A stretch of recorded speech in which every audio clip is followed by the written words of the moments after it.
of goods are transported from China to European markets. And they're using various routes. And when you evaluate this route, the shortest route would be middle route, so-called iron Silk Road. And we want to bring that concept into the Iron Silk Road, where the relevant railway system will ensure the transportation of goods between China and the European Union. And in that segment, Azerbaijan, Georgia, and Turkey is building Baku-Tbilisi-Kars railway system, where Azerbaijan and Georgian segments are already ready. And in Georgian segment, we have a very short distance to be finalized during this year.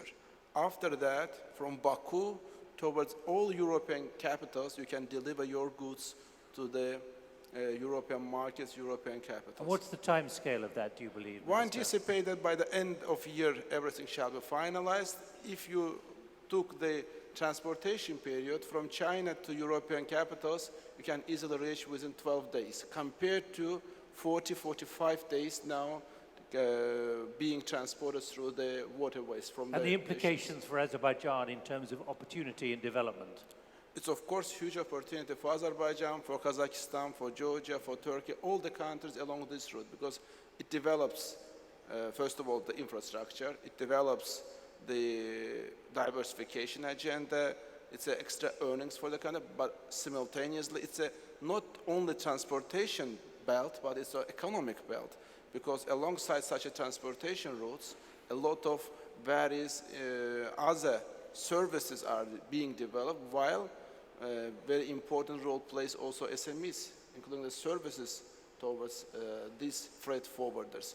And we think that especially during last 1 year, very important discussions have been held between Kazakhstan, Azerbaijan, Georgia, and Turkey, and we established a kind of a coordination council between ourselves, how to ensure that these goods being transported to both directions reach their destination in a more simplified and fast track. Let's go to Kazakhstan. How are you seeing this development here? We just heard the minister talk about the relationship, the new relationship with Kazakhstan, the new ships, for example, which are being built. Thank you. I absolutely agree with Sahil. So we're paying a lot of attention to the infrastructure logistics, and I believe that this is the next big thing after the oil in Kazakhstan and also in Azerbaijan.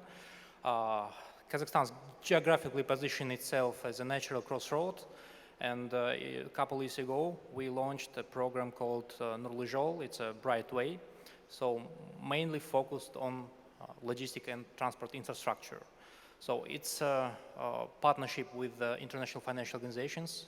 We're gonna, until 2017, invest from our sovereign fund more than $9 billion, and also agreed with EBRD, World Bank, ADB to attract also about $9 billion.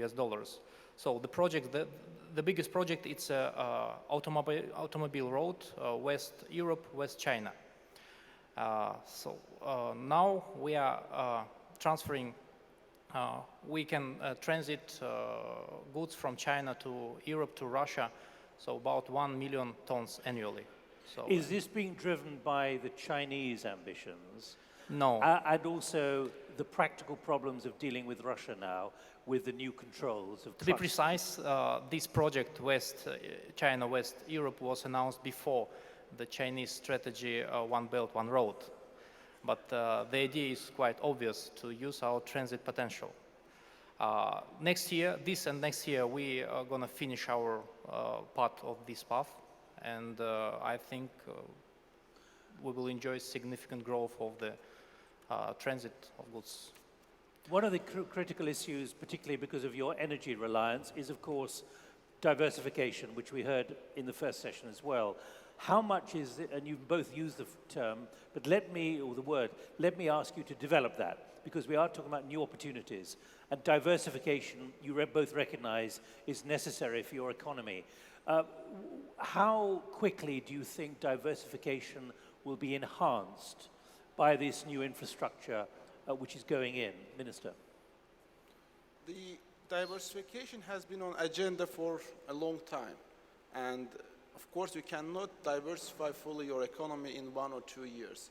It's a long-term strategic decision, and step by step you act, you adopt certain decisions, you adopt your priorities, and to try to develop your sectors.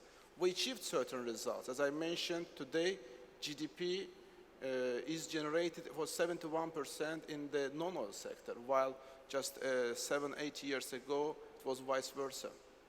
So we have managed for a big bulk to ensure import substitution. But when it comes to the export, we still have big dependence on the oil and gas resources. And here we have a certain advantages how we can diversify our economy, how we can ensure various non-oil goods being a big portion of our export. Mainly, for example, industry. In the chemical industry, Azerbaijan has got a great potential and great advantages. In the light industry as well, in machinery, especially oil machinery, Azerbaijan was traditionally well known for this segment. Agriculture and food processing, we have mentioned already transit, in addition to that tourism, ICT. So there are a lot of sectors where we can ensure the development and ensure the competitive products to export. But can you move it fast enough? Remember what Ruslan Alikanov said in the first session. We don't have the luxury of a couple of years with many of these diversification projects. It's got to happen quickly. Of course, governments adopting a very big reforms packages with the my colleague mentioned a reforms package in Kazakhstan. We have adopted during the last 2 months very revolutionary incentives for the new investments, for export promotion, for these business environment, and of course this will give their results. During the last 2 months we have received a business proposals from the private sector of Azerbaijan, around 200 projects worth $2 billion. Right. That's a good and clear indicator that the reforms are giving their feedbacks and the private sector is well interested. Please do not forget that these countries just 25 years ago were centrally planned economy countries and the private sector share was 0. Today in Azerbaijan it's already 83%. I'm pretty sure that in the other CIS countries also a big shift have happened from the government sector towards the private sector. The role of the government to create the favorable condition to make better access to infrastructure, to financing, and to ensure that administrative barriers are relieved and the private sector feels free to develop its own business. Let me go to Kazakhstan to Vice Minister Oshakbayev. We're going to be hearing from the governor of your International Finance Center, which is planned later, but on the other specifics of diversification. Okay. Let me say that the speed of diversification depends on oil prices. So, but you have to assume oil prices are going to stay low for a bit. Yeah, that means that we will diversify our economy quite fast, because before it was absolutely impossible. So let me give you some figures about the structure of Kazakhstan's export. In 2000, we had 50% of our export oil and its derivatives. In 2008, it was 68%, and 2014, it was 75%. So that means then you have big oil prices with the quite young institutions and young society, and we understand that we have only 24 years of independence, so it was absolutely inevitable to be cursed by the so-called Dutch disease. That means that this oil and gas sector, they produce big cash flow and depress other sectors inevitably. I think that if, again, oil prices will stay in this low level, so we diversify quite fast. Right, I've got one specific question for you, no name. Russia keeps imposing new restrictions on businesses like de-offshoreization, new exchange controls. Since Kazakhstan usually follows the same pattern as Russia, do you foresee any such changes and controls coming through in Kazakhstan? I don't think so. I think it's a myth that we follow Russian policy in many sectors, so we are economically independent. So we can make our independent economic policy. So, and as far as I know, so we are not discussing in the government and the National Bank any kind of such measures. All right. Anyone want to come in with a microphone, please? Do I see anyone? It's a bit dark out there. Does anyone want to come in? Any hands going up on Kazakhstan or Azerbaijan? I've got other questions here.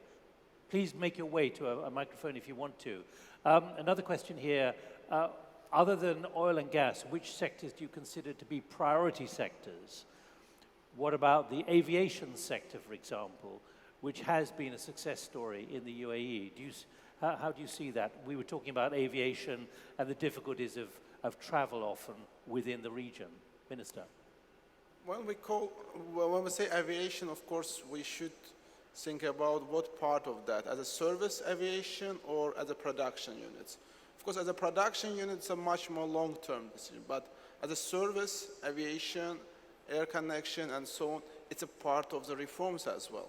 Because if you want, and we want to bring the foreign investor into the country, then we have to ensure that these foreign investors have got a real access to the country in terms of the financial access, migration, visa facilitation issues, infrastructure, air connection, and so on. And we have gone through a process of making more and more liberal our regime so that the foreign investors feel themselves as a safe and protected, and they can earn their revenues in our country. In the earlier panel, it was mentioned that today most of the investments go to the already developed countries where the profit margins are much lesser than the developing countries. Vice Minister Oshakbayev, again, that question about the aviation sector or other priority sectors.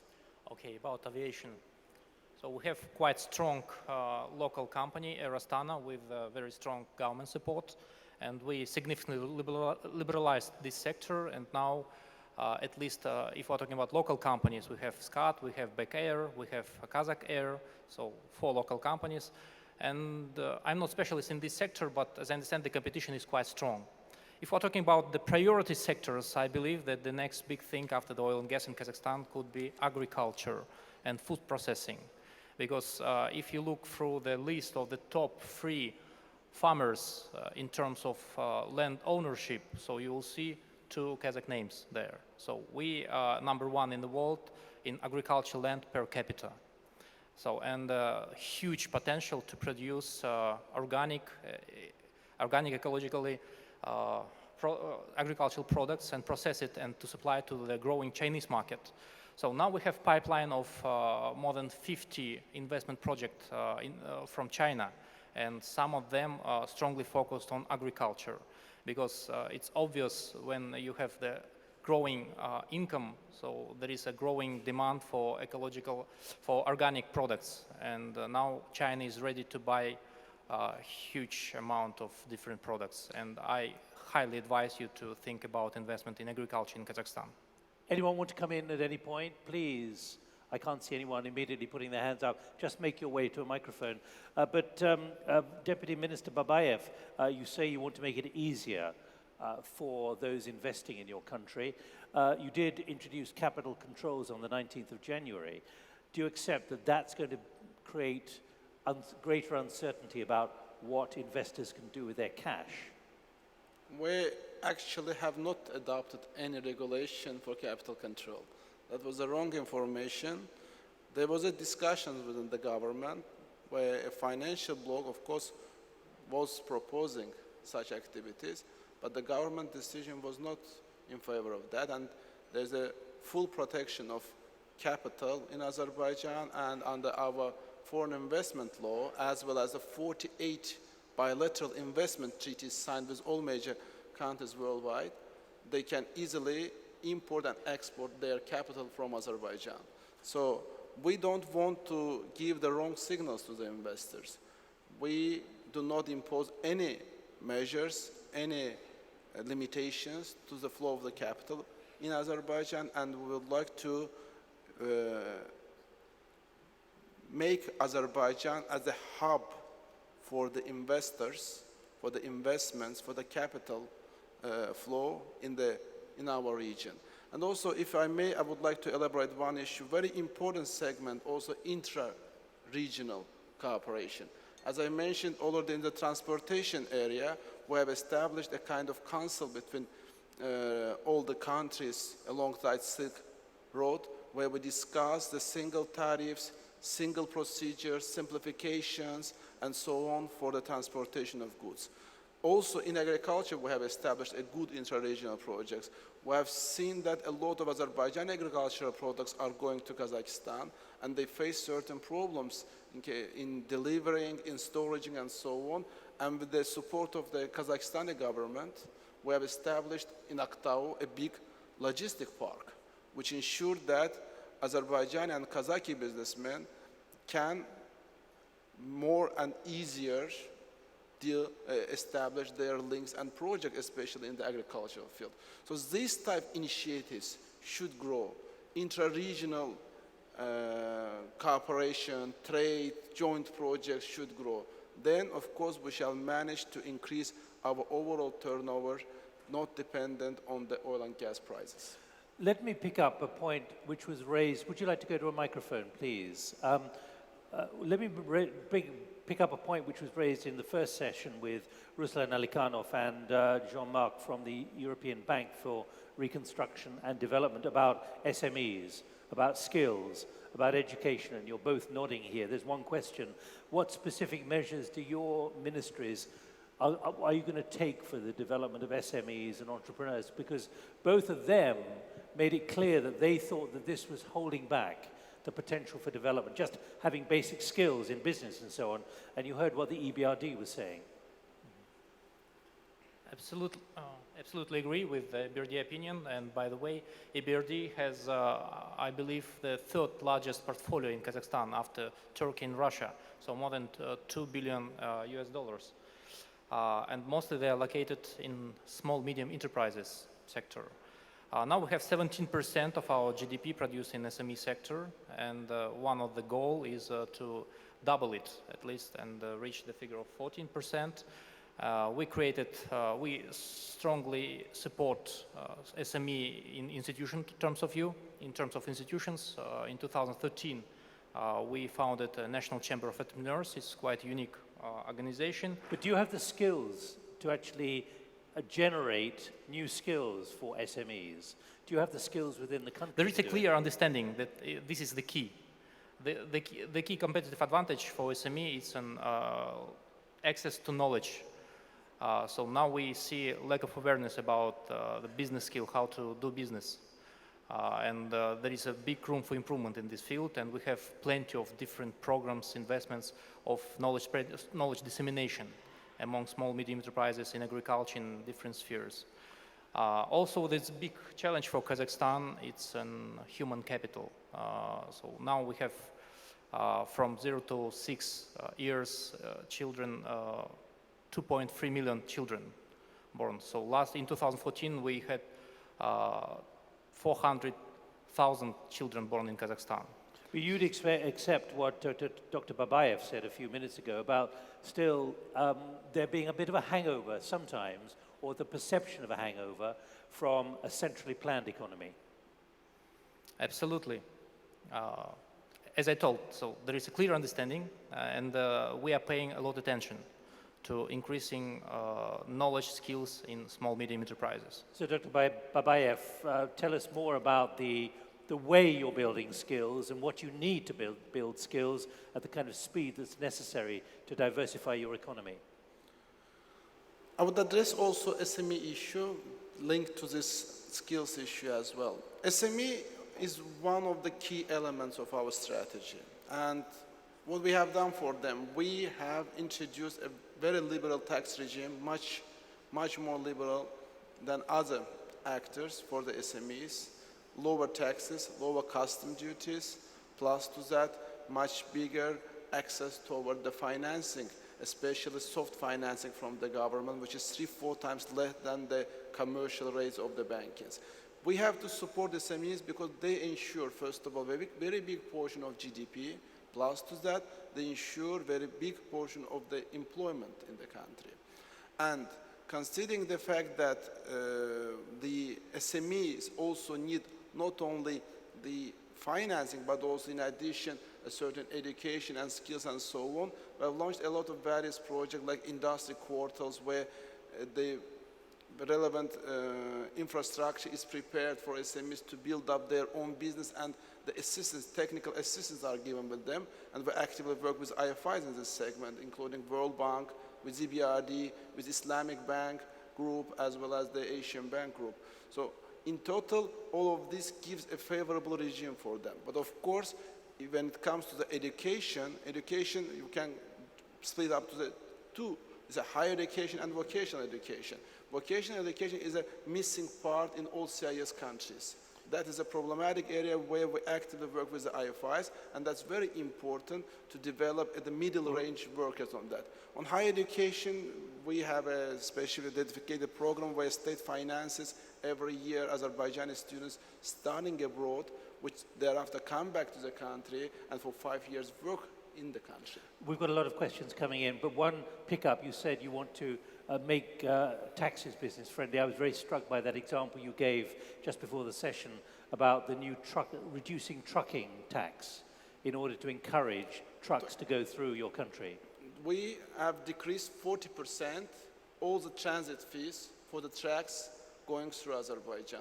This ensured growth of 7 times during 1 month compared the same months, January of 2015 and January 2016. It has risen from 130 towards 800. Right, thanks. But that's indicator. Good, how smart and quickly you can react. Anyone else? I've got a few more questions, so keep your questions reasonably sharp and brief, please. Yes, sure. Thank you very much. Ilgar Mehdi, Azerbaijan. I have a question to Mr. Babayev, of course. As lawyer by background, we typically look at the statistics of investor versus state disputes. Obviously, this is one of the factors investors consider when they invest in a foreign country. And it turns out that Azerbaijan has the lowest number of investor disputes across the whole region. Even Georgia has many disputes, Kazakhstan has a lot, and Russia obviously is way above the average.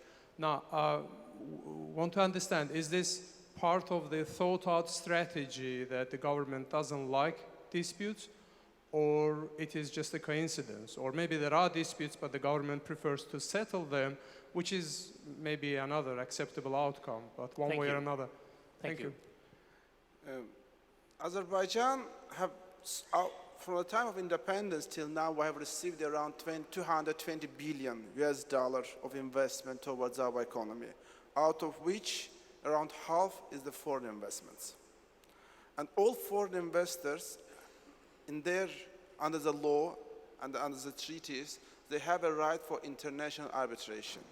And as you mentioned, we have the lowest number of the international arbitration or litigation or disputes over these investments.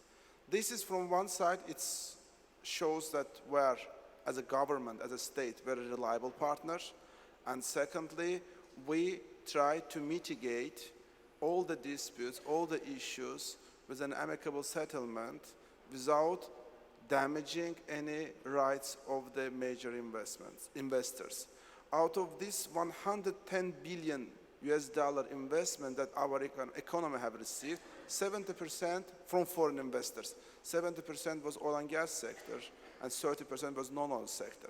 In oil and gas sector, we have established very stable legislation framework, while the oil contracts for 30 years, for 35 years became the law of Azerbaijan, and they cannot be breached. Even if we change the law, this changes does not affect the foreign investor for 10 years. So we proved to be a reliable investor, and actually the fact that you have mentioned also, I would like to highlight that a good indicator for all the investors sitting in this audience to think about investing into Azerbaijan. Thank you. Right, could you move across? Thank you very much indeed. But one question here, which is building on that kind of direction of travel for Mr. Oshakbayev. Are there any sectors that your government considers reserved and will not allow private investors, specifically airports, infrastructure development projects? But are there projects which are reserved, not for non-state investment? Very few. And I should say that vice versa. Now, the current understanding is that we should liberalize access of private and foreign investments into different sectors. And last year also we announced a quite ambitious program of privatization. And it was one of the effects of the Dutch disease that within the last 10 years we significantly increased the share of the state government involvement in the economy. So, for example, the state-owned company Samruk-Kazyna now has more than 40% assets to GDP. And we announced privatization of most of the most attractive assets under this sovereign welfare fund. That means that we are welcome investors in airports, in different sectors, especially in telecommunications, in different types of infrastructure. All right, thank you. Please. Hello, Behnam Gurbanzadeh from Azerbaijan. I have a question for both gentlemen about the e-government and the e-governance. During this crisis period, we see that the market should be more transparent and more flexible for investors and for, let's say, SMEs and the companies. What kind of advantages and what kind of developments both countries have in e-governments and the e-government relations with the local producers and the local companies? In other words, you're not transparent enough. That's, of course, one of the very important part of our reforms. Do you recognize the concerns here, Minister? Of course, there are certain concerns because we have not moved toward the e-governance like several other countries, including Dubai. And that's one of our platforms where we discuss a cooperation with United Arab Emirates, particularly with Dubai, especially in the free zones practice, experience, how to develop the e-governance tools in Azerbaijan. We have moved a lot of state services toward the e-governance. Now, more than 170 state services are delivered by the e-governance. But of course, there's a room for development. But the key question here is transparency. That's actually part of the transparency regime. When you ensure the electronic instruments for ensuring state services, that's one of the ways to abolish fully any, let's say, negative aspects or negative symptoms that might be happening. Azerbaijani government dedicated to organize a well, transparent, quick, fast government services toward the investors as well as the population. And that is one of the segments that we have developed. And also our state program established a goal that by 2019 to reach at least 80% of electronization of all state services. Thank you. I'm pushing you along. We've got 7 minutes to run. Thank you very much for that question. But on transparency in Kazakhstan. Okay, as I understand, the question was not about transparency, about transaction costs, about bureaucracy. So, and well, it's the same thing. In other words, this sense that there's obstructions in the way. Okay, I believe that Kazakhstan is quite advanced. If we're talking about e-government, you can check egovernment.kz. So, and about 100% of state services you can get online, electronically. If we're talking about transparency and accountability, so also from the beginning of this year we have a new law on the access to information. According to this law, all the information except of the state secrets should be available on the website. Yeah, but it's a question of what is a state secret. There's state secrets and state secrets. It's a very close list, so believe me. So you will be able to receive the information about the budget, about the plans, about the procurements, so on and so forth. It's also a question of what is put on there in a spirit of transparency, if it's good data or not. Okay, so I'm, as a civil servant, responsible for, have some administrative responsibility if I will not provide information, if somebody will request it, if it's not a state secret. Okay, right. There's a spirit of transparency. Anyone else want to come in a spirit of transparency here? Okay, I've got other questions too, but do have the mic. Can we have the lights up a little bit to encourage you to go back to the microphones if you want to? two or three questions here about, for example, it's sort of transparency, but it's also about the digital space.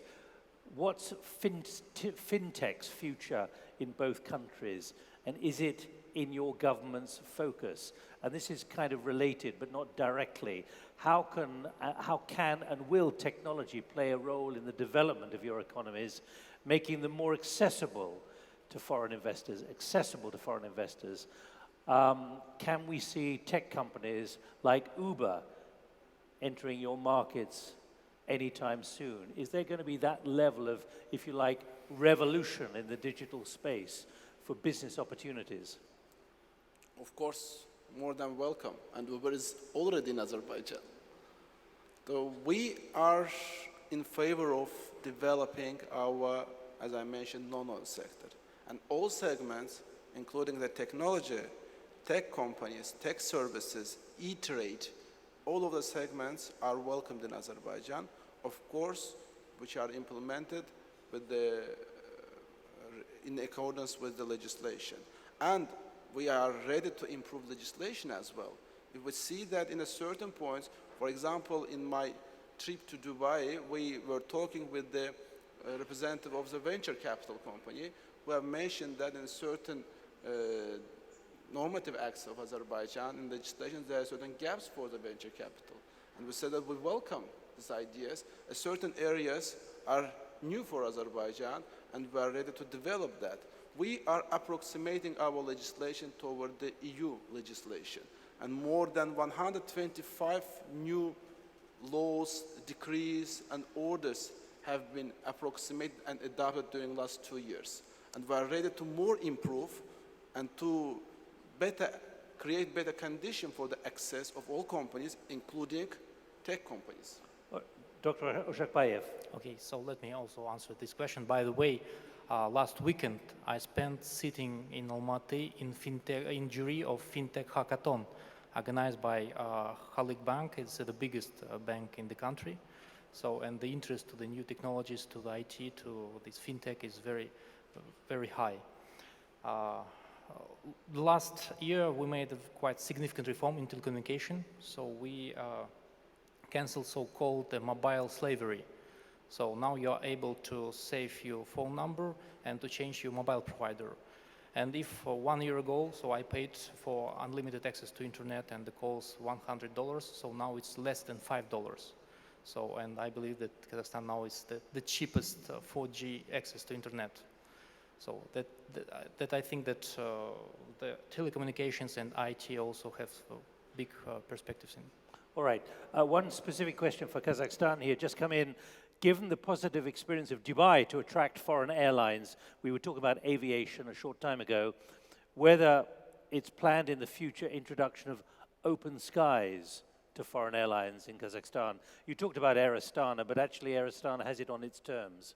Yes, we have a discussion. So 2 years ago, I was quite deeply involved in the discussion when we worked on the treaty of creating Eurasian Economic Union, and I was strongly against this single sky, open sky, because we don't able to see fair competition from, first of all, Russian air companies, first of all, Aeroflot. So they have huge subsidies from the government, so, and we will not be able to compete with them. So I support the idea of open sky internally if we will have fair competition. But not yet. Not yet. Okay, one final question. We've literally got a minute and a half.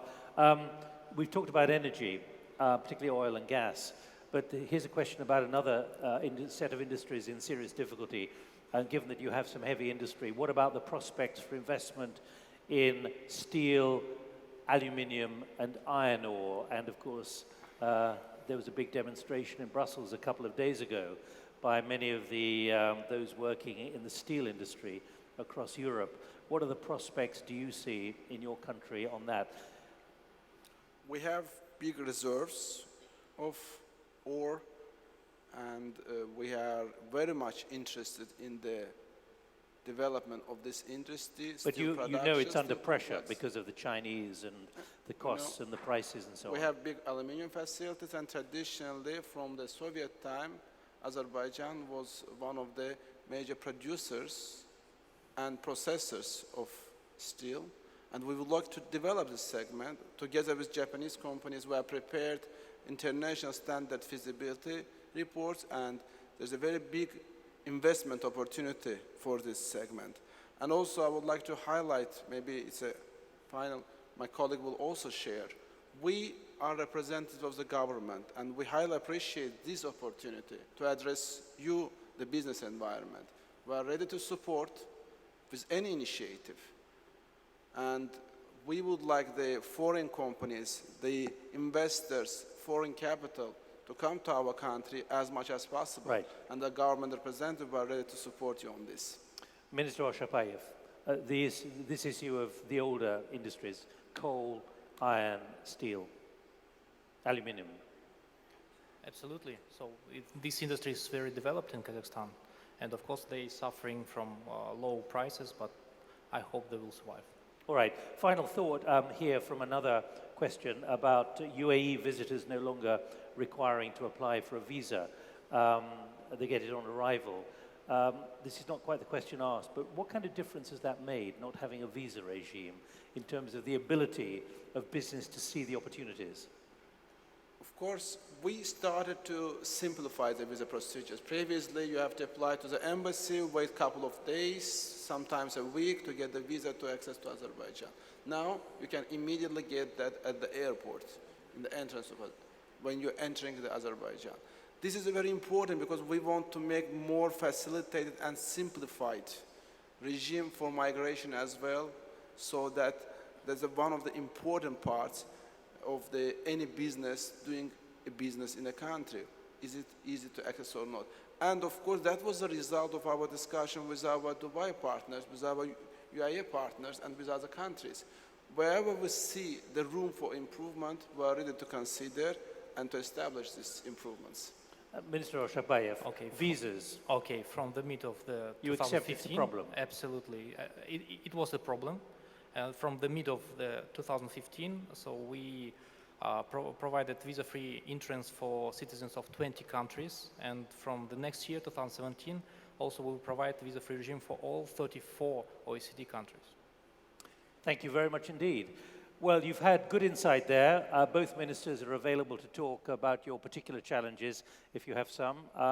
And thank you for all your questions. We got through all the questions that were tabled using the app, and also the 2 questions from the microphone. Thank you very much indeed. I'll hand over to Chris Weafer, who's going to talk about emerging multinationals, who, what, and where next. Ministers, thank you very much indeed. Please remain in your seats for the next session.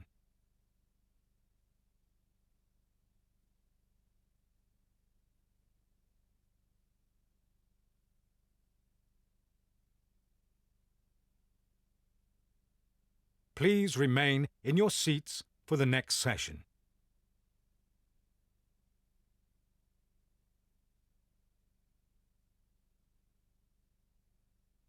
And thank you for your attention. We realize we're at a session before lunch. Everybody will be anxious to move on to the lunch session. And compensation for staying, we have hopefully a very interesting and lively discussion. We're going to move on from talking about the macro position or the macro picture in the Eurasia region and start to look more closely at where you can actually make money and what sectors, what companies you should be looking at as an investor and as a strategic investor. We have a panel of people who have got experience in investing in the region, who have made money in the region, who are active in the region, and will be able to tell us about their experience in their respective countries. At the end, we have Mr. Adin Karabzhanov. He is the General Director of Visa Holding in Kazakhstan. Visa Holding is the premier investment banking group in Kazakhstan and operates across the whole Eurasia region. Before Visa, Mr. Karabzhanov was Managing Director for Investment at Samruk Kazyna, the Kazakh Sovereign Wealth Fund.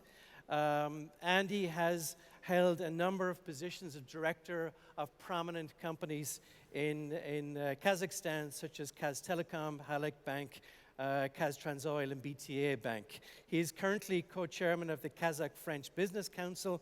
He's a member of the Board of Trustees of the American University of Central Asia and co-founder of Halibiri Almaty Partner British School. In the middle is Mr. Mahmoud Karimov. He is founder of Kazar Ventures. And as you can see, as he mentioned, he's not wearing a tie, so he's the techie entrepreneur, the venture capitalist, looking at startups in Azerbaijan, but also in other countries, in my home country in Ireland, Turkey, Jordan, and Belgium. He has an accelerator program for local startups, so very much the person to listen to about starting a business in Azerbaijan. And besides his current investments, Mr. Karimov has launched 2 online media channels and a digital marketing institute in Azerbaijan. And nearest to me is Mr. Samson Pakhadze. He's president of Weasel Group in Georgia. Weasel Group is a diversified investment company. It has got interest in the petroleum industry, in the auto sector, also in construction, in advertising, and has the franchise for a number of retail or consumer outlets such as Wendy's and Dunkin' Donuts. He represents the interests of private sector in Georgia and has served as president of the Financial Markets Association and is currently vice president of the Business Association of Georgia. So a group of individuals that are very well experienced and are very suited to talk about where you put your money in the region and what type of companies and sectors you should be looking at. So let me start with Mr. Karzbanov and ask him if you can just give us an overview of what's happening in Kazakhstan for investors. What is the climate like? And of course, particularly looking outside of the sectors that are dominated by the state. Where are the opportunities for the private entrepreneurs and investors? Thank you very much. You know that Kazakhstani economy is heavily based on natural resources, on oil and gas in particular. And it's a kind of argument that can be very good in times when the oil prices are high and might be pretty much hurting when the oil prices are low. As a matter of fact, we as Wiser, we've not been a big investors in Kazakhstan last years. And the reason for that was high oil prices. We consider that the price of assets in Kazakhstan been pretty high, overvalued. And that's why we've been using Kazakhstan like a funding base. We've been borrowing money in Kazakhstan, we've been building investor base in Kazakhstan, but our main investments been in other countries, which are not so much dependent on oil, like Kyrgyzstan, Uzbekistan, partially Russia. In particular, we can see that the former Soviet Union, it's an area where we feel pretty much comfortable because we understand the language, we understand different cultural codes and so on. And we made some investments beyond this area in countries like Cambodia. We would set up a bank, or Nepal, where we've been creating a startup in telecom business. It's not an easy journey because you face quite a bit of risk in this type of countries. The legal system is not sophisticated. There is a big impact of local corruption and other problems, but nevertheless, it pays back. And we pretty much happy that we've diversified our portfolio from Kazakhstan. And these days, when oil prices are pretty low, we diversified. We feel comfortable with the assets we have outside of Kazakhstan. But the other part of this equation are the value of assets in oil-rich countries. And now there are a lot of opportunities at the market. if you're a strong believer in oil prices, in the future of hydrocarbon economy, there are plenty of opportunities to invest in. On the one side, it's exciting. On the other side, it's somehow it demotivates to look for startups or look for greenfields because you have plenty of cheap and good quality standing assets that you can buy these days. So that's a little bit the arbitrage that we should keep in mind when doing your investments in the area. But you mentioned that Advisor has been looking outside of Kazakhstan. If we look at inside Kazakhstan, and obviously we heard this morning and hear from the government a lot about reform programs, about plans to accelerate reforms, to accelerate changes to attract investment into other industries. In particular, of course, agriculture is one that's been mentioned. Are you saying that you prefer to wait to see how the economy develops, how the government manages this, well, crisis, I guess, or a period of economic downturn before you invest? Or are you looking actively now at opportunities in Kazakhstan, and what sectors in particular are you looking at? Look, it's a little bit a mantra of the governments of all rich countries that our economy must be diversified. We cannot rely on oil and gas. One day there'll be some technological change and we'll need to be prepared for that. It's in Kazakhstan, it's in Azerbaijan. We had a chat with the Azeri Vice Minister of Economy, and he told, look, 3 years ago, part of revenues of Azerbaijani budget coming from oil and gas was 92%. Now it's 84%. But it's not because we've diversified the economy, it's because oil prices dropped.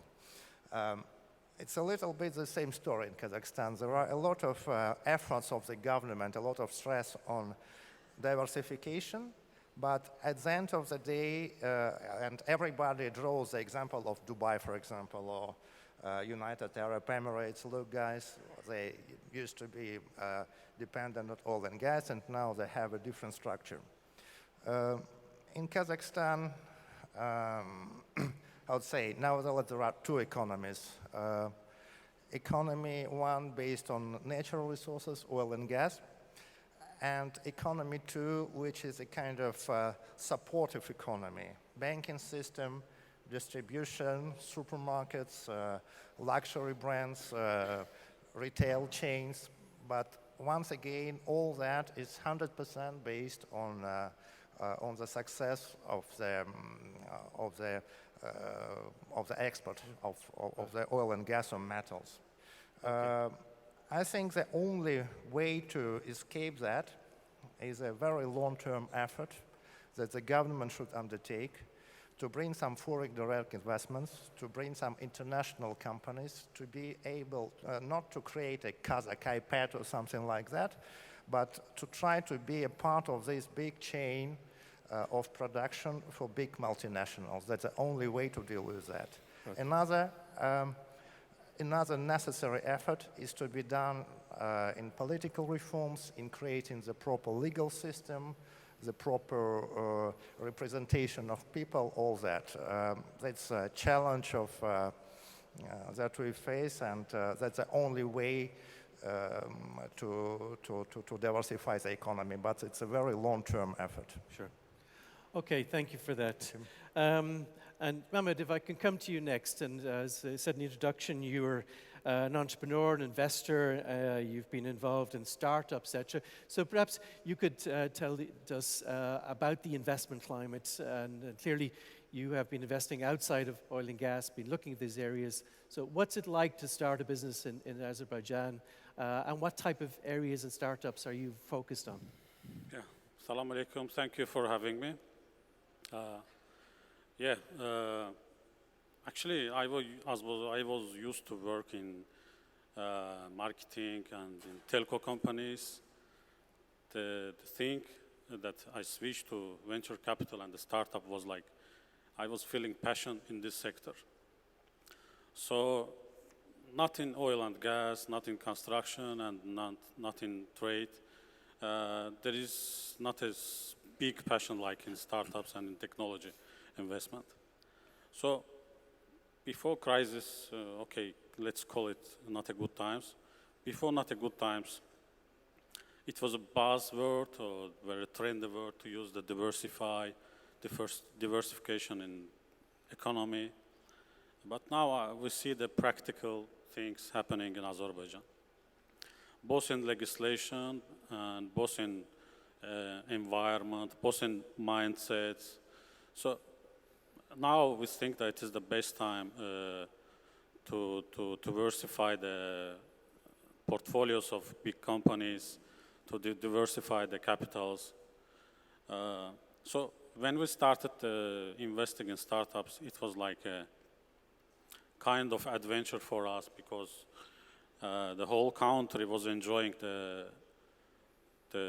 revenue from the traditional businesses like I mentioned before. So it was an adventure for us. But now it is getting serious.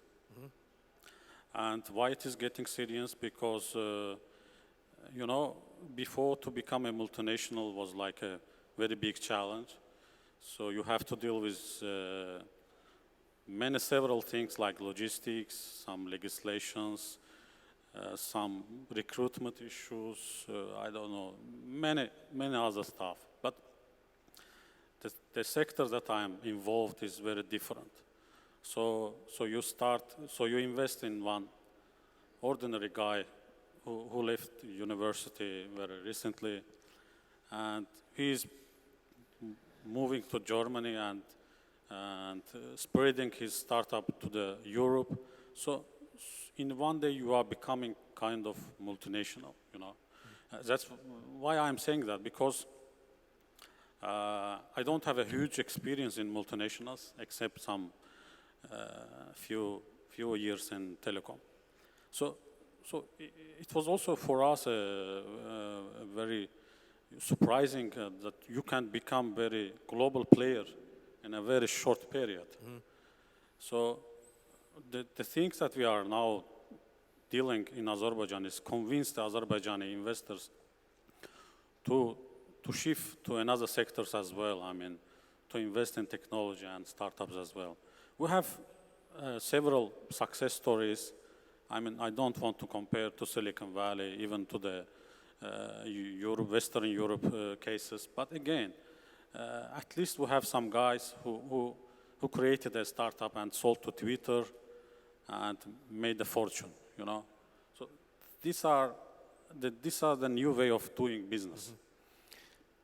So that's why I'm in this business, and Baku can be a good place for regional startups as well. Maybe before me, some guys told about our multi-language issues, some geographical advantage, so some tolerance issues, that we can have both Persian guys, Arabian people, the Russian guys and Turkish people at the same time in the Baku because of the language we are speaking. Okay. Both, I mean, all these languages. As a bonus, I can read Arabic as well. I mean, so that's it. Yeah. Okay, and in general, the government in Azerbaijan, are you developing your business in despite of them, or has the government created, and is it creating a kind of more helpful environment, a backdrop to foster this sort of development? Actually, I mean, we started it from the early stage without any government affiliation. But, I mean, we have to cooperate somehow, to collaborate together and to have results in very short period. So in means of legislation, in means of infrastructure issues, we have to work with government. But again, yesterday I read an article that they were stated that in United States, the most of the initiatives from the government or the federal government are very, very slow in execution, in result, and so on. Why it is happening, we all know it is because of bureaucracy and other stuff. Right. So that's why private sector must lead the technology investments and experience and import experience from the developed countries. Somehow, the government can be regulatory, but nothing else. Yes, Okay, I'd like to remind everybody, of course, that we can take questions via the app or later in the session on the microphone. We have a number of questions actually come in already. So before I move to Samson, two related to Azerbaijan. One question says, Dubai Chamber has an office in Baku. How does the government in Azerbaijan view this move? And what is the general expectation from Dubai having established an office in Azerbaijan? In other words, are we expecting a big flow of money to come up from this region? Or?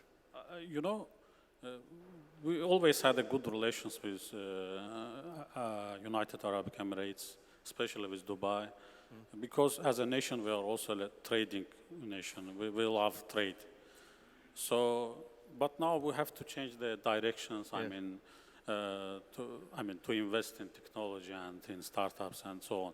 So Dubai is always a very good partner, and the unit that works in Baku is also actively taking a good role in bonding or bridging the entrepreneurs of two countries. Right. We have one related question to you. Somebody actually offering to give you money. How can entrepreneurs approach you for opportunities? So I guess the short answer is to speak to you afterwards. Yeah, of course. Okay, then moving on to Georgia, Samson. And of course, Georgia is different than Kazakhstan and Azerbaijan in that it's not a hydrocarbon economy, has not had kind of, I suppose we might say, either the luxury or perhaps the laziness of the hydrocarbon wealth that has affected Russia, Kazakhstan, Azerbaijan, Turkmenistan. And after 2005, the government has been very successful in improving the perception and the business climate of Georgia in terms of ranking in the World Bank Easy Doing Business, Transparency, Corruption Index. Georgia ranks at the top of all these surveys amongst all of the CIS Eurasia countries. How has that impacted the investment climate, and how has it impacted your business in particular? Thank you very much, Chris. First of all, I'm honored, and it's a pleasure of mine actually to be here with you and to address to this very distinguished audience. Georgia actually made lots of crucial, very important economic and political reforms. A whole transformation of the economy took place from the remnants of still Soviet economy, which was 10, 15 years ago, to the open, very transparent market economy. This morning, Jean-Marc from EBRD was talking on the importance of the diversification of the economy, and Georgian economy is really diversified. If you look at the composition of GDP, you have biggest share is trade there, which is 17.6%. Then you have industry around 16.9%. Then you have transport and communication around 10%. Then comes public administration around 10% as well. Then you have agriculture somewhere 9.7%. Then construction, which is booming, 7.1%. In addition to that, Georgia has simplified taxation.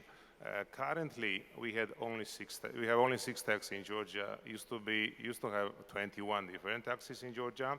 And even this year, because of the crisis, what is happening in the region, and not only in the region, government actually was quite fast to implement new economic reforms. And part of this package of the economic reforms will be to abolish corporate profit tax from July 1st.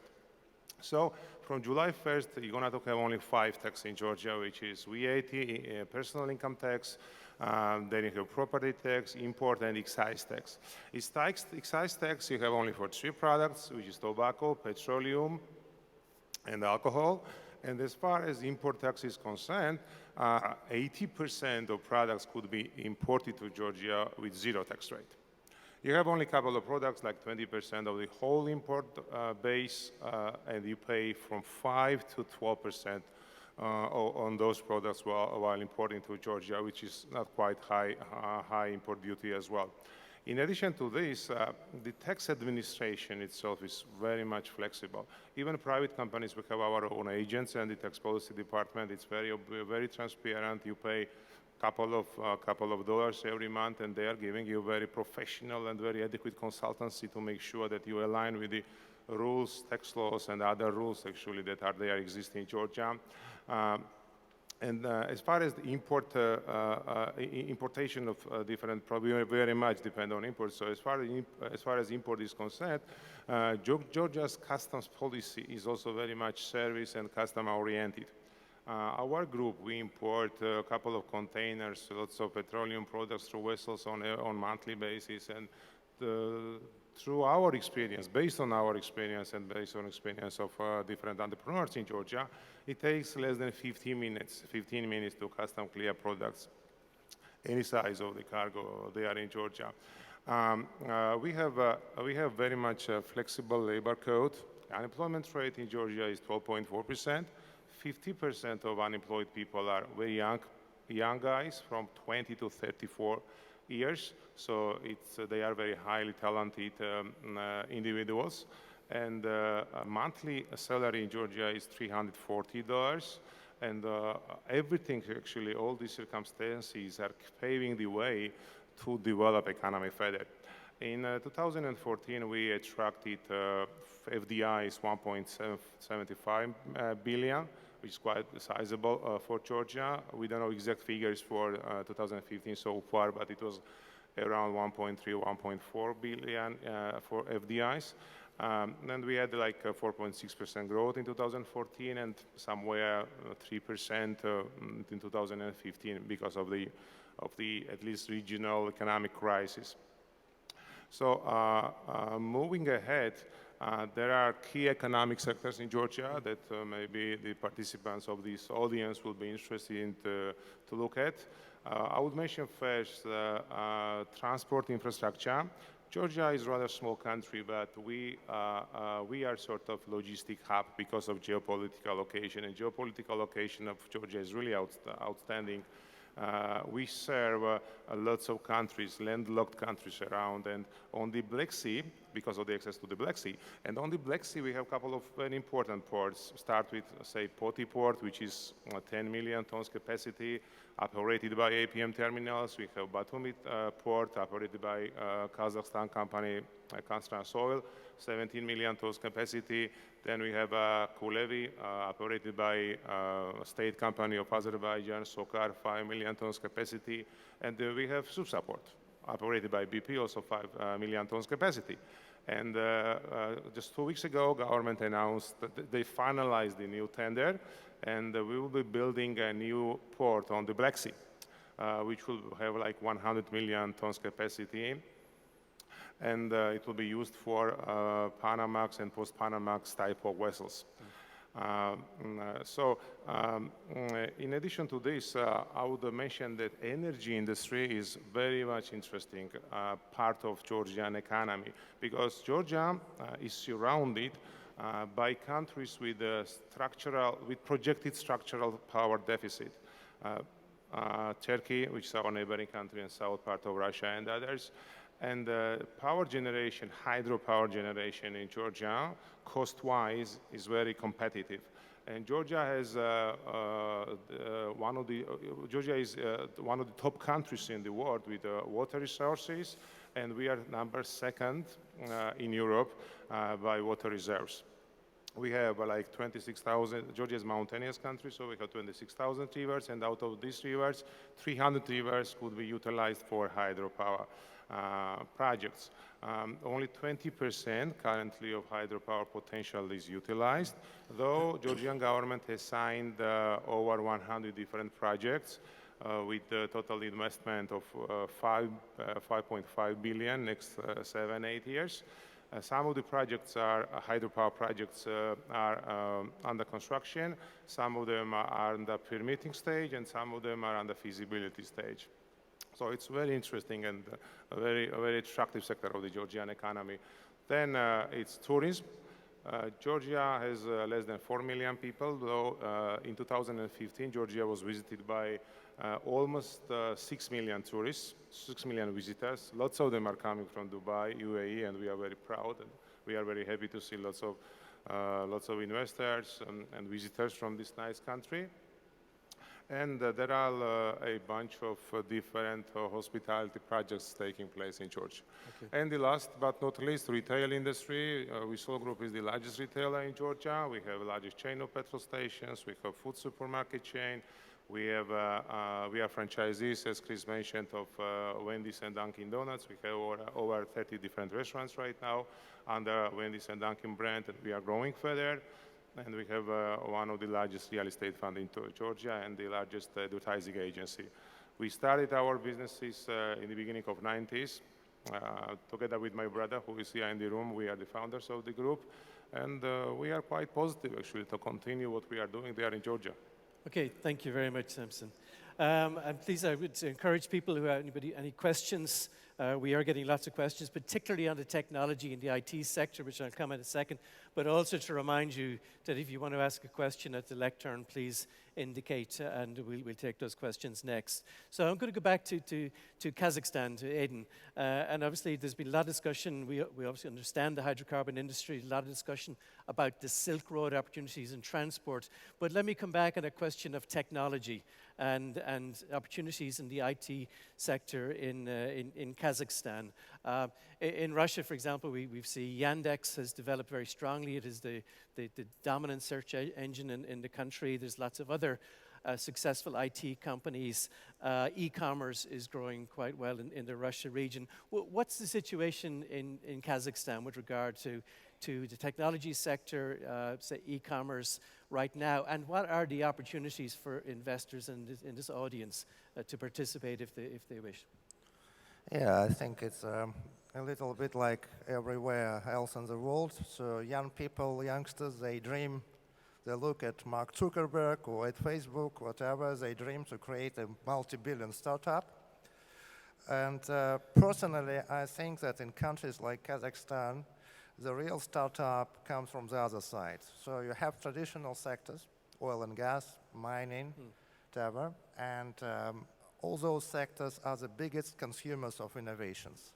So you should heavily invest into technologies, developing the exploration, mining, technological process in traditional sectors. What is important is energy saving, renewables, all that, which is a big and important stuff as well. As of IT, of course there is an e-commerce, there are some small startups, but it's a little bit the local play.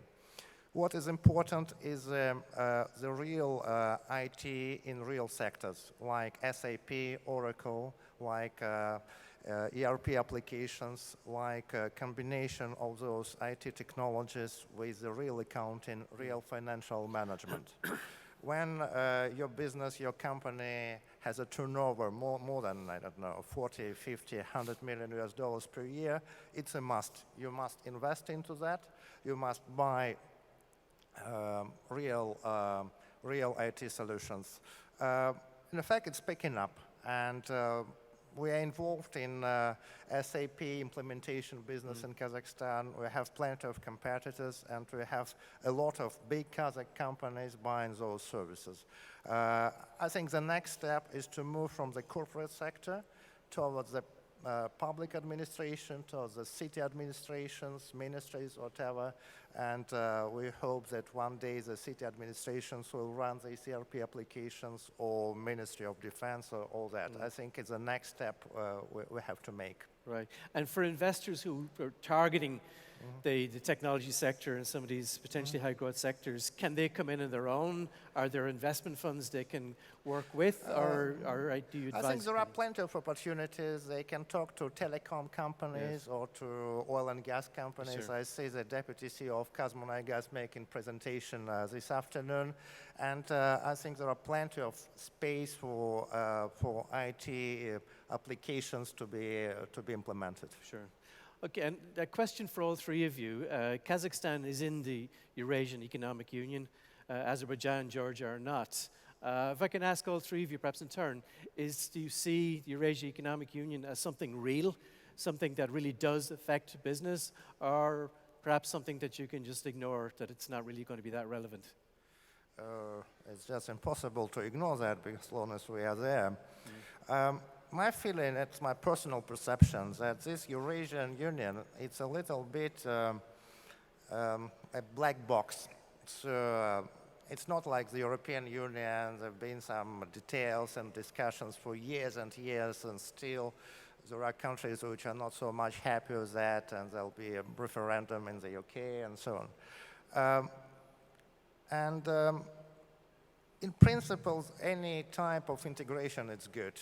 The free circulation of goods, of money, of funds, of workforce is good from the point of view of business. The problem of Eurasian Union is that one member of this union, Russia, is far bigger than all the others.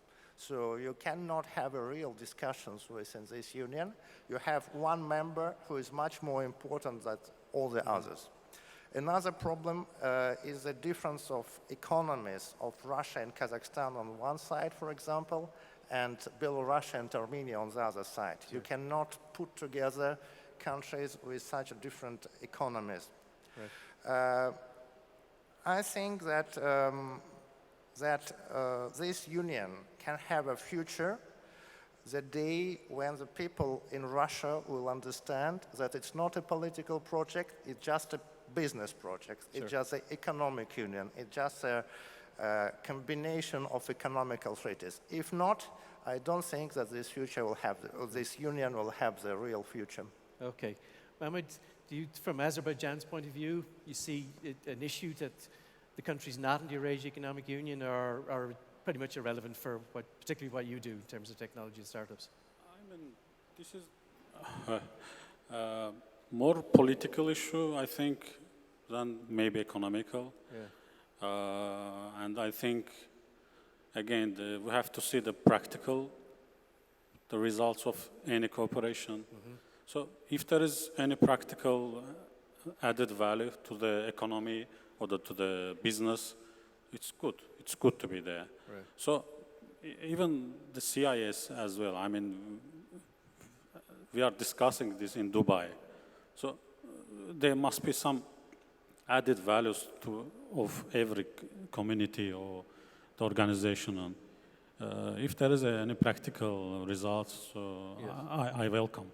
Right. So basically, the investors that you talk to who are looking to come into Azerbaijan, they're looking at the opportunities in Azerbaijan. They're not considering it as part of Eurasia Union. I mean, we are in early stage, so again, the problem for startups and for new initiatives is the scale. Right. So Azerbaijan itself is 9 million people, and so it is not a super number for startups. Sure. Okay. So we look around. We always look around, and that's why investors are also interested in this region. Right. And Samson, can I ask you the same question? To start with, actually, we would like to see the member states of this union actually to develop into very strong economies, because these countries are one of the main trading partners, one of the main investors. But my personal vision actually on Georgia's future is the following. Last 10, 11 years, the mentality revolution took place in this country. And Georgians right now are far more towards EU and NATO. And I think it's our choice. And when you arrive to Georgia, and I'm always asking these questions to any foreigners, all of them are saying actually, when they come to Tbilisi and other cities of Georgia, they feel that they are truly in European country, because that's part of our history. On the other side, once more, because of geopolitical location, being a logistic hub, Georgia has access to the markets of 900 million people. We have a DCFTA, free trade agreement with EU. We have GSP with US, Canada, Norway, Switzerland, and Japan. We have a free trade agreement with CS countries. We have a free trade agreement with Turkey, our neighboring country, big economy. And Georgian government actually are trying right now to sign even more free trade agreements with different countries. So I think aspirations of Georgians towards EU and NATO, it's very valid, very objective, and I think Georgia down the road will go to this direction. Okay, we've already run out of time, but before we wrap up, let me very quickly ask each of you sort of one last question. If you had an investor in front of you, which you have right now, asking which sector, which company, which area they should put their money in for best performance returns over a 5 to 10 year view in your country, what sector, what company, what theme would that be? In our Ian Sampson, in in Georgia. our home countries, Yes. retail and energy, renewable retail industry, and renewable energy. And renewable energy. Okay. For sure. Mehmet? Because I'm representing the technology sector, I would say technology. But if to be honest, there are several sectors as well. I mean, we have a good heritage of engineering, oil engineering and oil and gas and other chemicals. So there can be some investments in this sector as well. But for me personally, technology. Okay, thank you. Oil and gas services. Oil and gas services. Okay. All right, thank you very much for your attention. We're now taking a lunch break. We'd ask everybody to be ready to come back at 2 p.m., where we're actually going to take up that theme and look at beyond oil and future energy in the region. So thank you very much for your attention this morning. Thank you for panelists. Thank you. Ladies and gentlemen, please make your way to the Saffron restaurant downstairs where lunch will now be served.